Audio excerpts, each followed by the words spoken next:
My name is Rachel Everett, and I'm 34 years old, and right now I'm sitting on a cold tile floor in a hotel bathroom in Minneapolis, watching blood pool beneath me, biting down on a washcloth so I don't scream loud enough for my husband to hear me in the next room. I can feel my baby leaving my body. I can hear Daniel through the thin wall, laughing at something on his phone. And he has no idea what's happening to me. Before I continue, I want to say this story contains experiences of pregnancy loss and trauma. And if that's something you're going through right now, please be gentle with yourself. But here's what you need to understand. Daniel wasn't ignoring me because he was cruel or oblivious. He wasn't there because I'd locked myself in this bathroom on purpose. I locked myself in because 20 minutes earlier, I'd found something in his suitcase.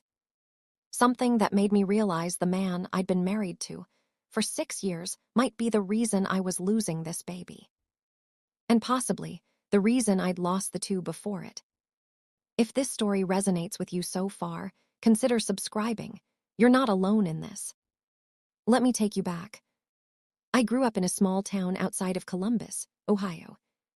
The kind of place where everyone gets married young and has 3 kids by 30. I met Daniel at a church picnic when I was 26. He was charming, steady, and he told me on our 3rd date that he couldn't wait to be a father. "I want a big family," he said, reaching across the table to hold my hand. "Like 4 kids minimum, you want that too, right?" I remember my heart just swelling. "I've wanted to be a mom my whole life," I told him. And I meant it. We got married 11 months later. The first year, we weren't actively trying, but we weren't preventing either. Nothing happened. The second year, we started tracking ovulation, timing everything perfectly. Still nothing. By year 3, my doctor suggested we look into fertility testing. Daniel refused. "There's nothing wrong with me," he said. "Maybe it's stress, maybe you need to relax." I believed him. Why wouldn't I? He was my husband. He was supposed to want this as much as I did. I froze one night when he came home late, smelling like beer, and said something that caught me off guard. "Maybe we're just not meant to be parents, Ratch. Have you considered that?" I hadn't. And I couldn't believe he had. "What are you talking about?" I asked. "You said you wanted 4 kids." He shrugged. People change. That night, I cried in the shower for an hour. But here's what I didn't know yet. Daniel hadn't changed at all. He'd been lying to me from the very beginning. Year 4 of our marriage, I finally got pregnant. I'll never forget seeing those 2 pink lines. I was shaking so hard, I dropped the test in the sink. "Daniel," I screamed. "Daniel, come here." He walked in, looked at the test, and smiled. But something was off. His smile didn't reach his eyes. "That's great, babe," he said. "That's really great." He hugged me, but it felt like he was going through the motions. I told myself I was imagining things. I told myself he was just surprised. 6 weeks later, I miscarried. I was alone when it happened. Daniel was at a work conference. I called him sobbing and he said, "I'm so sorry, honey. These things happen. We'll try again." But he didn't come home early. He didn't cut the trip short. When he finally got back 3 days later, he acted like everything was normal. "You seem okay," he said. "That's good, you're tough." I wasn't tough. I was breaking inside. But I thought this was just how men handled grief. I thought he was coping in his own way. What was I supposed to think? Just then, something happened that should have been a warning sign. Daniel started bringing me tea every night before bed. "Chamomile," he said, "to help you relax so we can try again." He was so attentive suddenly. So caring. I thought maybe the miscarriage had woken something up in him.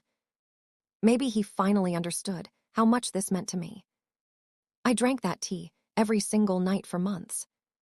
And then, miracle of miracles, I got pregnant again. This time we made it to 10 weeks.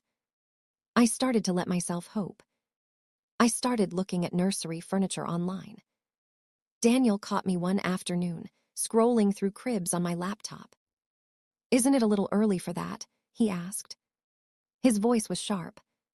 "I'm just looking," I said. "I'm excited." "Yeah, well, don't get too attached. You know what happened last time." I stared at him. "What's wrong with you?" I whispered.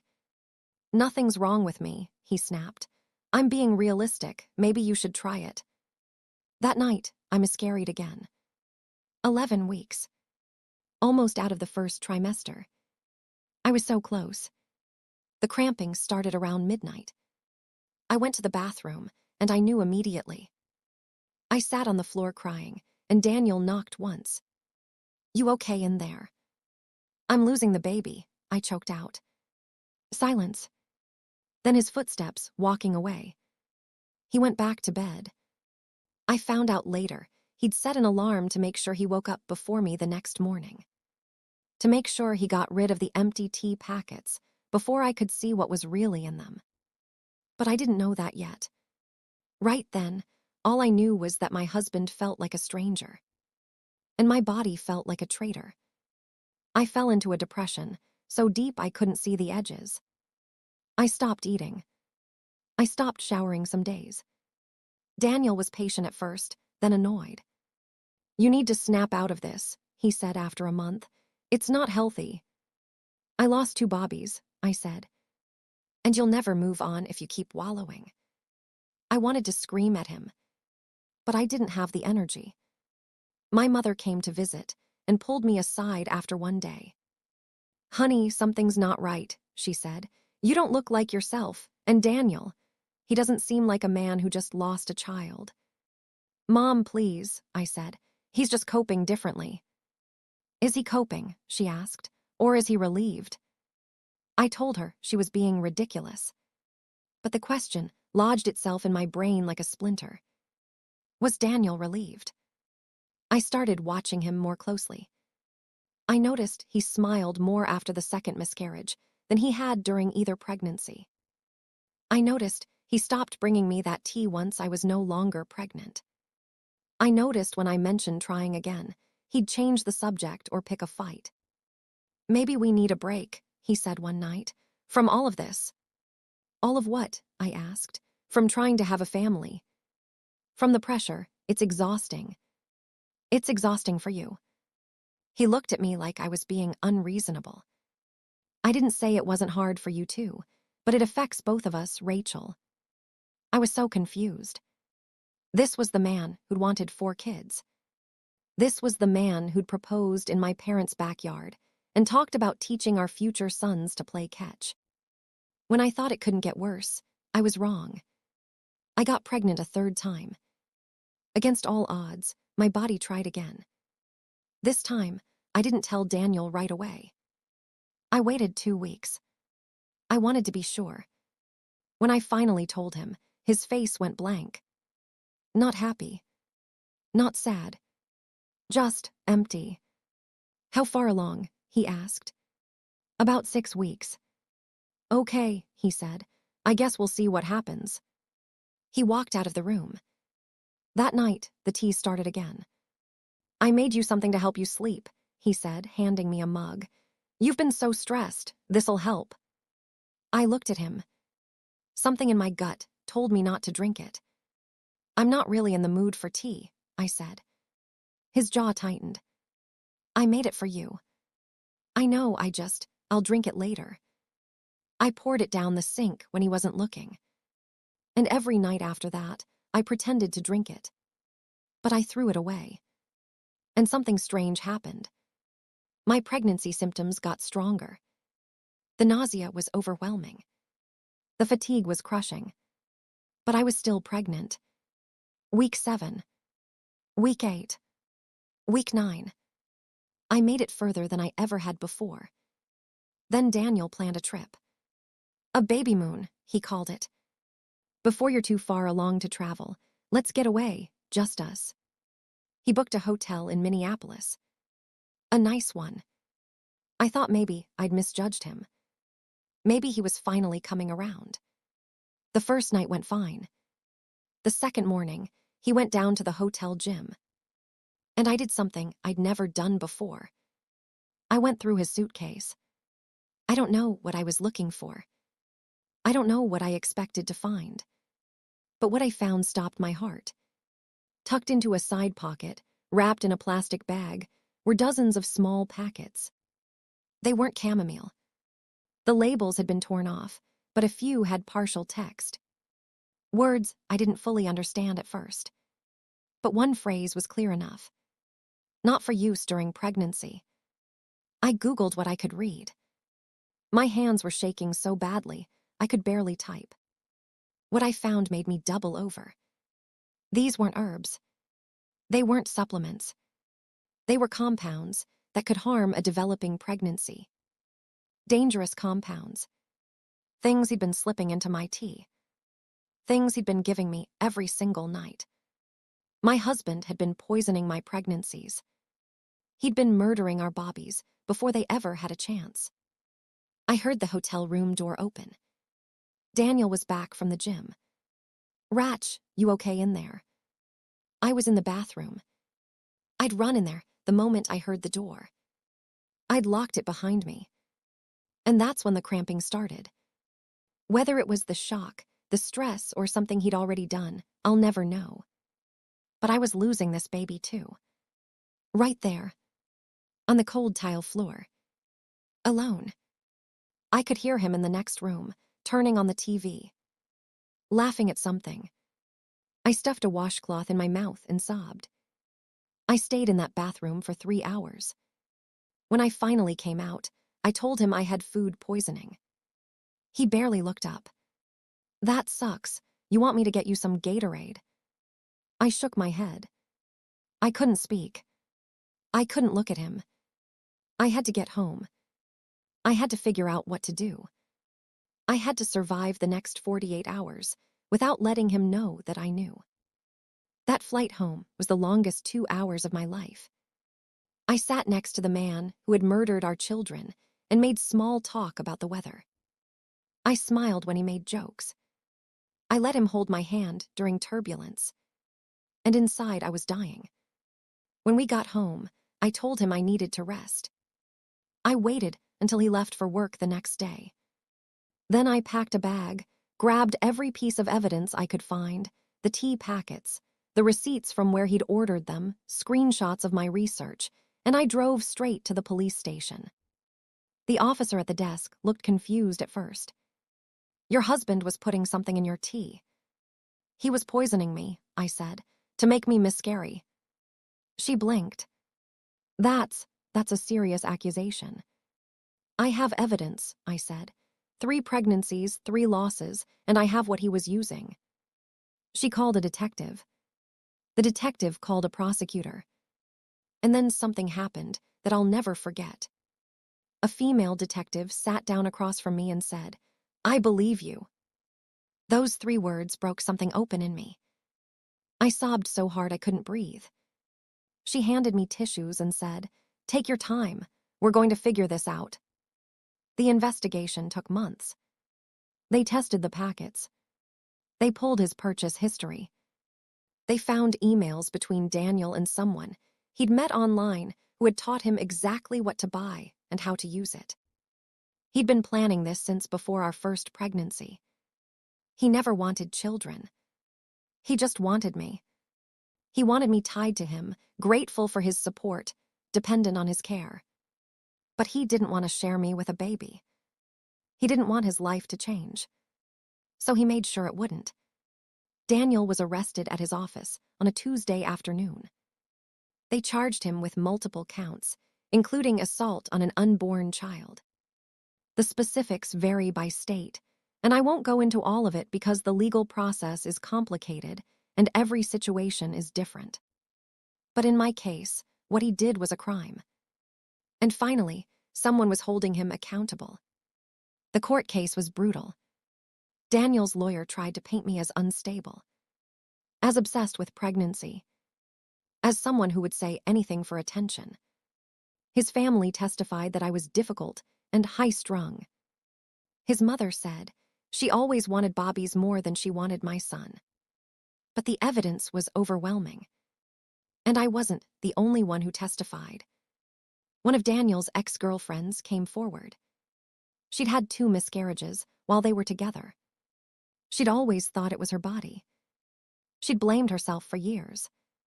When she heard about my case, she reached out to the prosecutor.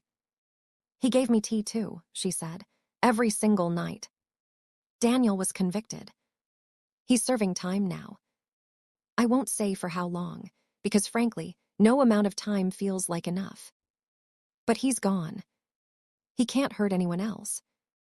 And slowly, painfully, I started to put my life back together. Therapy was hard. There were days I couldn't get out of bed. There were nights I woke up screaming, feeling like I was back on that bathroom floor. But I had support. My mom moved in with me for 3 months. My sister flew in every other weekend. A support group for pregnancy loss became my lifeline. And my therapist helped me understand something critical. None of this was my fault. I didn't fail my bobbies.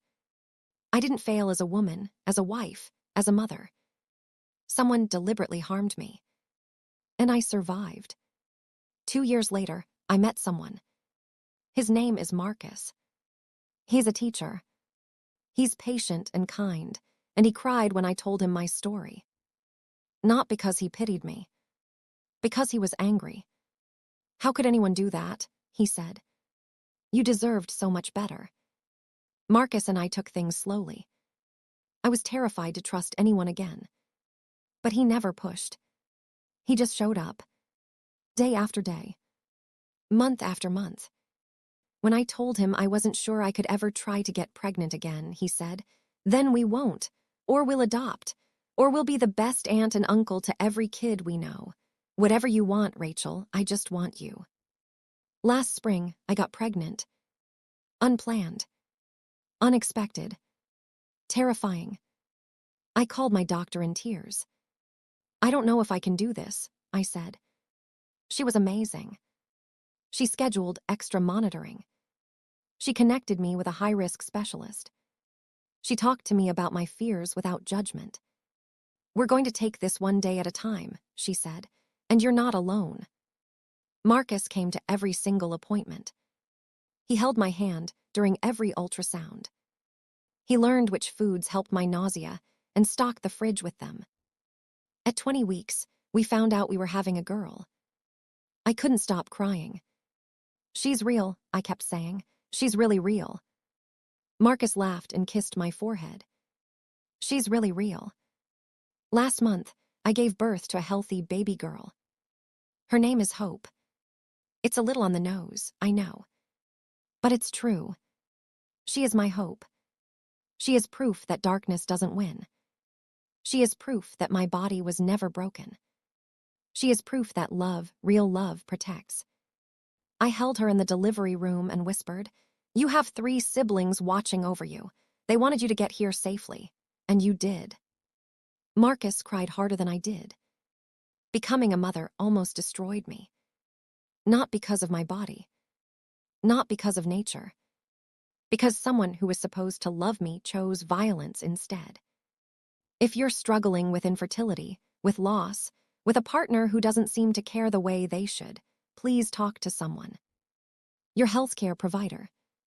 A trusted friend. A counselor. You deserve answers. You deserve support. You deserve to be believed. And if something feels wrong in your gut, don't ignore it. I wish I had listened sooner. I wish I had questioned those cups of tea. I wish I had trusted myself before it was too late for my first 3 bobbies. But I can't change the past. I can only share my story and hope it helps someone else see what I couldn't. Hope is sleeping in her crib right now. I can hear her little breathing through the monitor. And every time I look at her, I remember what I survived. I remember what was taken from me.